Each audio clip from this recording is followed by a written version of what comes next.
We begin in Washington, where the federal government is lurching toward a potential shutdown with a critical deadline just 6 days away.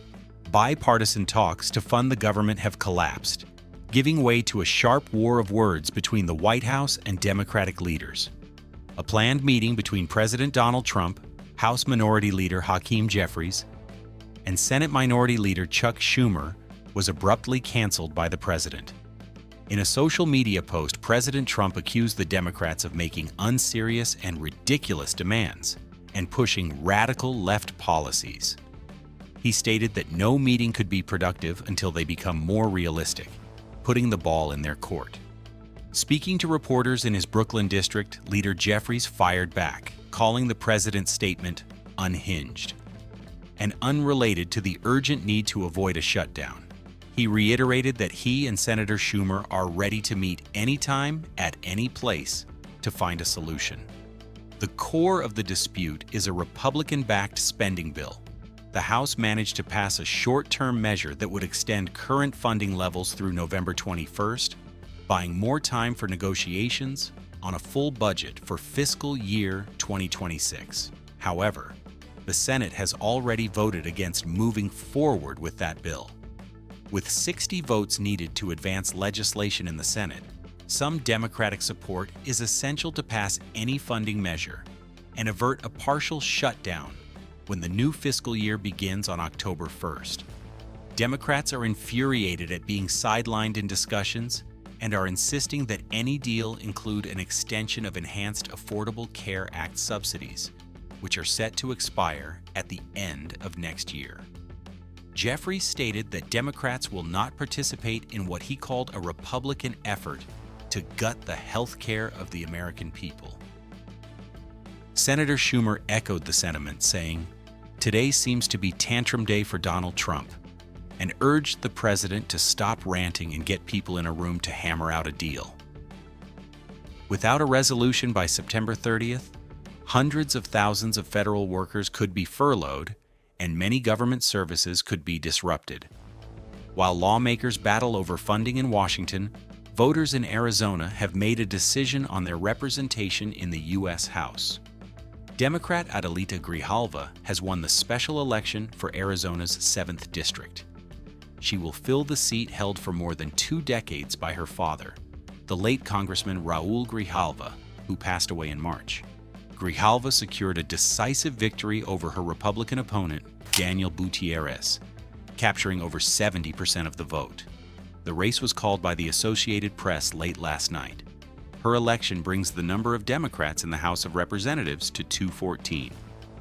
This result, while not shifting the balance of power, does slightly narrow the Republican majority's margin, meaning the GOP leadership will have less room for defections when trying to pass legislation along party lines. It underscores the ongoing tight division within the chamber as it faces major legislative hurdles, including the current budget impasse. That same administration is also making its mark on domestic policy through infrastructure spending. The Department of Transportation announced this week that it is redirecting $2.4 billion in federal funds, originally designated for California's long-delayed high-speed rail project.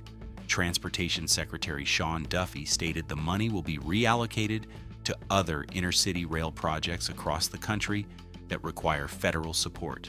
The funds will be part of a new $5 billion National Railroad Partnership Program, which will begin accepting applications for projects that enhance safety on passenger rail networks. In a statement, the department described the move as the first of many Trump infrastructure dividends, where federal dollars will be recompeted and redirected from what it called wasteful boondoggles to real infrastructure projects that benefit the American people. The California high-speed rail project has been plagued by years of delays, route changes, and significant cost overruns since it was first approved by voters, making it a frequent target for critics of government spending. This redirection of funds marks a significant policy shift and a major blow to the California project's future. From infrastructure policy, we turn to a disturbing criminal case in Virginia that has drawn the attention of federal immigration authorities. U.S. Immigration and Customs Enforcement, or ICE, has lodged an immigration detainer against Alvaro Mejia Ayala, a 21-year-old Salvadoran national. He was arrested by police in Leesburg, Virginia, and charged with strangulation after his infant sister was found unresponsive with a power cord around her neck. According to the Department of Homeland Security, the baby remains in critical condition. Following his arrest, DHS released details of Ayala's immigration history. The agency said he entered the U.S. as part of a family unit in 2016 during the Obama administration. It also stated that his immigration case was dismissed by the Biden administration in October of 2024, allowing him to remain in the country illegally. DHS officials noted that Ayala was previously arrested for reckless driving earlier this year, but was released before ICE could lodge a detainer. DHS Assistant Secretary Tricia McLaughlin called the alleged crime barbarism that has no place in the U.S., and said the detainer was filed to ensure this heinous criminal is not released on U.S. streets. The department itself called the case an example of pure evil in a social media post, adding that the Trump administration will not allow such acts in America.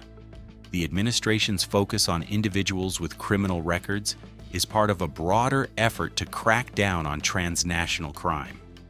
In a related development, the U.S. State Department has officially designated the street gang Barrio 18 as a foreign terrorist organization.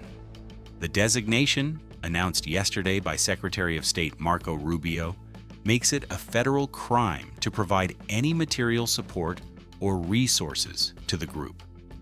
Secretary Rubio described Barrio 18 as one of the largest gangs in our hemisphere, citing its history of carrying out violent attacks against security forces, government officials, and civilians in El Salvador, Guatemala, and Honduras. He said the move is part of the Trump administration's unwavering commitment to dismantling cartels and gangs, and pledged to use the new designation to aggressively target and cut off the group's funding streams. This action places Barrio 18 in the same category as other transnational groups like MS-13 and Tren de Aragua, expanding the legal tools available to U.S. law enforcement and intelligence agencies to combat its operations both at home and abroad.